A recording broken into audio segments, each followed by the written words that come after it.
This workshop was amazing. I got a massive insight into who I am as a woman, but more so who I am as a mother. And it's such a beautiful, precious gift to then have this collection of thoughts and memories and journals and photos and all of these amazing things that you can then pass on.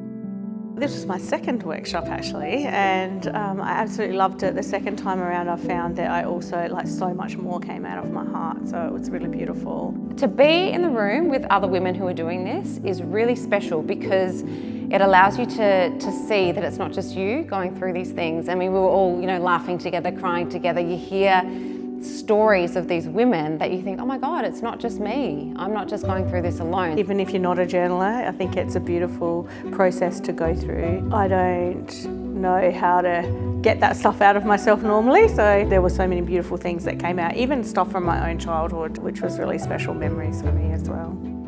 This is not about how well you can write, if you can write. It's not really about that. It's about just tapping into your heart space, being led by Renee, who is absolutely amazing, makes you so comfortable.